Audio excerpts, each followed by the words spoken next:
around stand out to you? No, they all look the same to me. How about you? I don't know. No, it's a great field. You know, I wish the NC2A would do what they do in basketball and get everybody 1 through 64 so that all the regionals have a balance in them. Some of the regionals look very strong, some of them don't look very strong at all. And unfortunately, in our sport, they do a lot of things based upon money and things like that. That deal, but I really don't. You know, I really doesn't matter to me who's in our regional. We have to play well, and all we can do is control it with how we play the game and not worry about who's here. Obviously, anybody that's in this tournament is a team that's well worthy. LSU, obviously, is a team that just played for the SEC championship. San Diego State won their conference tournament, and everybody in our field will be good because they're in their way here. So we're looking forward to that. A program with the history of LSU coming to Corvallis, I mean, what kind of atmosphere could that be like if you guys do potentially face off? Well, we only hold a certain number, Bob, so I think it'll be electric. You know, they might want to put in some more seats, but you know, they got a great program, obviously, and we've played them before. Paul Maneri does a great job. Matter of fact, I was just on the phone with a guy the other day, and so you know, I happened to get a chance to see a bunch of the SEC tournaments, saw them play. They're playing very, very well.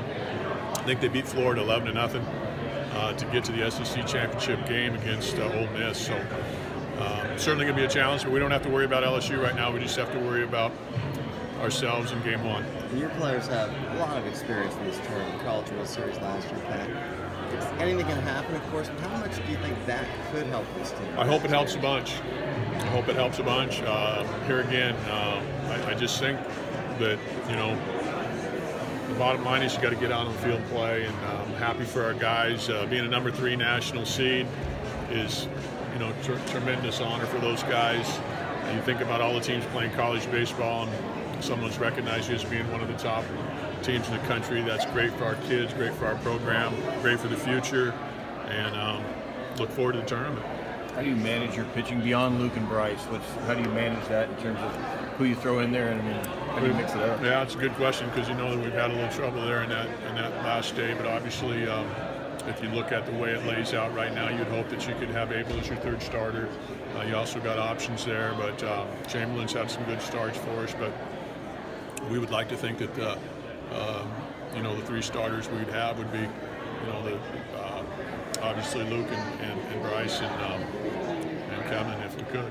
And then just all arms of it. I mean, you just let everybody know they're yeah, you know, we've night. had a little bit of a mixed bag there out of the bullpen, you know, with some good and some not so good. So, you know, we just got to get a little more consistency out of the bullpen, and obviously we've got to do a better job. We've been very down offensively the last 3 or 4 games. A lot of credit to UCLA's pitching, but, you know, we got to do some things a lot better offensively as well. We're obviously early. Would you maybe consider having someone other than Bryce or Luke pitch that first game? I haven't even thought about that yet. I haven't even thought about that. I just found out who I'm playing.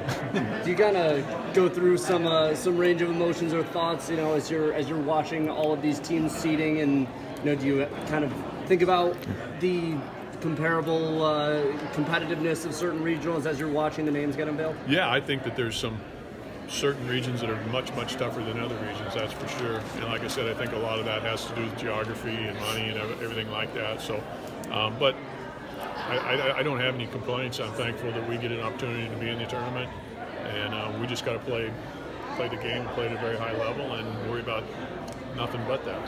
How do you scout, scout opponents at this point? Call people, try to get you know, as much film as you can. You know, obviously there's a lot more TV for LSU than there would be for someone that's not in a Power 5 conference, but a lot of ways to do that. You know, you start calling people that have played them, you start looking for games that were streamed that you could get, talk to scouts, just things like that. At one point this season, you guys got off to a really good start, and then you kind of had that little lull. I think you called the Utah series a debacle. What did you like about the way you guys were able to kind of bounce back from that in the Arizona and to finish as strong as you guys have? Well, I think that the one thing that the expectation level we had never changed when Nick got hurt.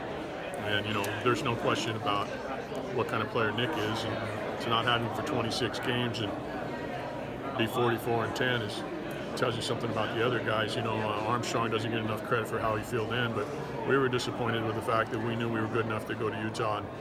And in that particular series, Arizona was another series, and play better than we played. We didn't play well, and it ended up hurting us. And you know, I'm very, very pleased that they, you know, fixed that and got back to playing really good baseball. I don't think anybody goes through 56 games and doesn't have a time where they don't play well. If you look at everybody, Florida, you know, kind of had a bad spell there. We obviously had a bad spell.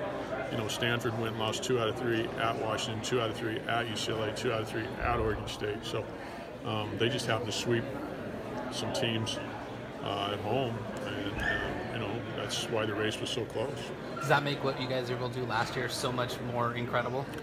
What they did last year was crazy, and you know, I told them after the season, if I ever coach a team that's 56-6, you know, I'm just going to walk away from the game, because you know that's a hard thing to do. And so those guys were phenomenal, and you know, we didn't probably play our best baseball in the last game of the season, but we certainly weren't able to get base runners and get some things going due to the fact that I thought that it was a tough situation. Everybody knows that. You ever had a defense as strong, you know, everywhere on the field as the one that you have this year? I don't know. You know, Darwin Barney and Chris Kunda and Tyler Graham and Cole Gillespie and Shea McFeely and Billy Rao and Mitch Cannon were pretty damn good.